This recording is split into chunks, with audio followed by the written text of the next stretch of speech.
Australia has been stuck in a winception loop for a long time. They are one of the greatest sides in cricket history. They're like a supergroup only made up of musicians you've actually heard of. They almost never lose, and when they do, we all wonder if this is beginning of the end. And then they seemingly start to win again, and the entire cycle just restarts. We don't even really know where they are in their reign, but the only thing we do know is they will probably win. But how good are they, and how good are the others?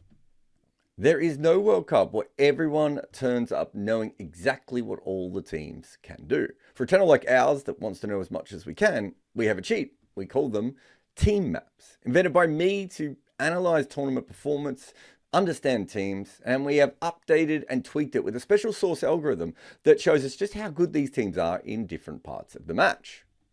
Well, when it comes to the Australian women, you can see they're very good because they're yellow, and the bigger your shape, the better you are. And they almost dominate every single part of 50 over cricket. We split ODIs into 8 octants, Oscars, into 8 sections. So 3/4 of any game, they're not just the best team against their opposition, but the best in cricket. And when you look at a pattern like this, you start to think that this is a team that should win the World Cup. And that is not news. They are better than even money to take home the trophy. But how can the other teams challenge them? And maybe more importantly, who is the best of the rest with the best chance of upsetting Australia? The Good Areas conversation never ends over on our live channel. Head over and watch it all there. This video is brought to you by our supporters on Patreon. If you want to be part of the community that makes content like this, head over now. India are second favourites to win this tournament. And obviously it being a home series, or at least co-owned series, is going to help them quite a bit. But the first thing you notice is just what an incredibly even side they are. On our metrics, they almost rate it 1 for everything. Like, this is a perfect shape, really. However, what you will notice here is, in the overall metric, they're not particularly good at anything either. They're just not bad at anything. They're just neutral at almost everything. We have them 5% better than normal. And their only 2 truly elite periods are probably the second part of the middle overs with the bat, and then you can come down to the second part of the middle overs with the ball. That's a bit of a weird pattern. It's like late in the middle overs, they absolutely dominate teams. But what's more interesting, especially when you look at the bowling, is in the first part of the middle overs, they don't do very well. So once the ball gets older and starts to get scuffed up, they really take over. But when it's still a little bit hard, teams are actually dominating them quite a bit. Overall, what you are looking at here is just a good, solid team. You give them home conditions, and you have to admit they don't have many weaknesses. They have as good a chance as anyone of, coming second to Australia, which is, I suppose, what the bookmakers are suggesting. Another team that you would think of as more of a rounded side isn't quite, and that is New Zealand. And they're fascinating in their own ways. They obviously won the last World Cup, albeit in a different format. And we have them as 12% better than neutral. So a fairly good side, all things considered. But what's really interesting here is they have a few really good peaks. The first part of the middle overs in here is a really, really nice one. And then, of course, their death batting is just absolutely brilliant. And then in the power play, they bowl really well. So this is like 3 out of 4 segments when you have a look here when they're a dominant side. In fact, if you're looking at beating the market for this World Cup, if New Zealand bat first, it's probably worth putting some money on them as they start to round home for the death overs, knowing that you can keep that money on, and they're probably likely to take new ball wickets as well. Their issue when competing with a team like Australia is this sort of middle overs period. They're slightly above par at the beginning of the middle overs, but towards the end of those, they obviously get whacked a little bit. But this is a very good side. And what I really like about them is, outside of that one weakness, they're pretty well-rounded, but with peaks. And I think if you're going to beat a team like Australia, being able to smash a load at the death or take a bunch of new ball wickets is a big help. The Pakistan team is 17% worse than neutral. And compared to a good team like New Zealand, you can just see how different these are. It's not even particularly similar, these shapes. Pakistan is just under par every single way that you look. If you want their strength, it's probably their middle overs bowling all the way through. Their numbers actually stack up pretty good there. They're still negative, but they're a lot closer to neutral than anywhere else. And if you've ever watched Pakistan women cricket play, you'll know that they usually start decently in the power play. They can collapse from time to time, but they have some good players who score quite well. And then after the power play, they just kind of stop. And it's been a pattern for quite some time now. So even if you think they have started well in Pakistan, chances are it's going to slow down quite a bit. However, because they're a bowling side, they're pretty good in the power play and obviously really good combined in the middle over here. If they do bowl first and keep to a low total, they can do quite a bit of damage when they're batting with the new ball. And so it means that they do have a template of a side that can win, even if it is only sporadically. When you look at the Pakistan and the South African team side by side, or even combined with each other, you do realize the different level here. South Africa is a side who's done really well to stay relevant and almost win tournaments, even though they've lost some of their best players to retirements and other things. But overall, we still only have them as like 3% better than neutral, but they do have a couple of parts of the game that they're very good at. However, they also have a couple of parts of the game that they're not so good at. They're not very good at playing spin in the middle overs, and they're not particularly good at bowling spin in the middle overs.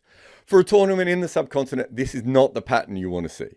But they do have a bit of power, so if they can hold in against the spinners, they can certainly whack the new ball bowlers, which is a bit of a strength for them, and then they're even better at the death. Their bowling just doesn't inspire any great confidence. They're still a very good team, and they usually find a way to win games at World Cups, so let's see if they can continue that. But this doesn't look like a challenger to win the Cup. And let's be honest, neither do Sri Lanka. They are one of the hosts of this tournament, of course, but when it comes down to it, it would be very hard to say that they have a chance of doing much at all. The home conditions will help them, though. I think the glory days of Sri Lankan cricket was brief, and looking at ODIs specifically, not particularly close to us. We have them as 25% worse than neutral. But specifically, and this might be one of my favorite patterns I've ever seen, is they are hopeless at the death. They are 47% worse than the field when it comes to batting at the death. They are basically half as good when batting at the death as everyone else. Mind-blowing. If you're looking for something cool, it's maybe bowling in the middle overs where their spinners are pretty good. And that's kind of it. That, got a couple of left arm finger spinners who can take some wickets. But other than that, this is not like a pretty graphic. It's anemic. And maybe that's because of the way that Sri Lankan women's cricket has been run for quite a while now. And if we compare them to England, you really do see just how much they differ from the teams who have genuine power and talent. This is not even fair to show Sri Lanka compared to England. So let's just take them away. And this England side's had its own weaknesses, and obviously fitness has played a big part. They have some strengths on their side, but never quite look like they're ready to genuinely challenge Australia. However, we have them as 17% better than neutral, and they have some lovely peaks on this as well. One of my favorite things is they have a pretty regular power play, and then the fielders go out and they go ballistic. This is just huge. They're really attacking that harder ball when the field first moves. I think that's an interesting tactic from a team. It's not a pattern you see with many cricket teams ever in the world. However, despite that, the rest of their batting's not quite as sexy. As I said, they're above par in power play and the rest of the middle, but they drop off towards the end. So perhaps it's taking extra risks in the middle part, or their lower order just can't score quickly.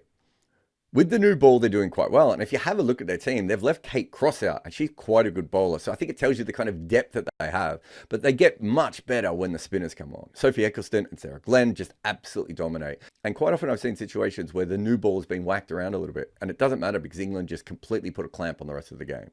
Weirdly, these patterns are quite similar because England can't bowl at the death and they can't bat at the death. I think Bangladesh is the next team worth looking at. And obviously, looking at their map versus England probably doesn't tell us as much. Perhaps the best way of looking at this is looking at it versus Sri Lanka. These are two teams that have been struggling for a while, but Bangladesh feels like they're on the up and up, and you can see the difference here. They're still 18% worse than neutral, and we're not expecting massive things from them in this tournament, although again, spinning conditions might help them. But they simply cannot bat. This is a very one-sided team that is all about the ball. They don't make any runs in the power play. They don't make any runs in the first part of the middle overs. They don't make any runs in the second part of the middle overs. And then suddenly, they're a really good death batting team. In fact, they're a positive death batting team. I would assume this means there's a lot of times where they've just batted really slowly but kept wickets in hand. Well, I don't know. Maybe they have an explosive tail. They do not have an explosive anything else when it comes to the bat. With the ball, they don't have great new ball bowlers. But after that period, they actually do quite well with the ball all the way through. This is a good pattern for a team if they had something on the other side of the ball as well. Instead, they don't. And so they can occasionally take wickets and slow you down, but it doesn't matter because they haven't made any runs. And it would be completely unfair for me to drop Australia's graphic on here. But yeah. What's interesting about these two teams is I just said that Bangladesh's main skill was batting at the death.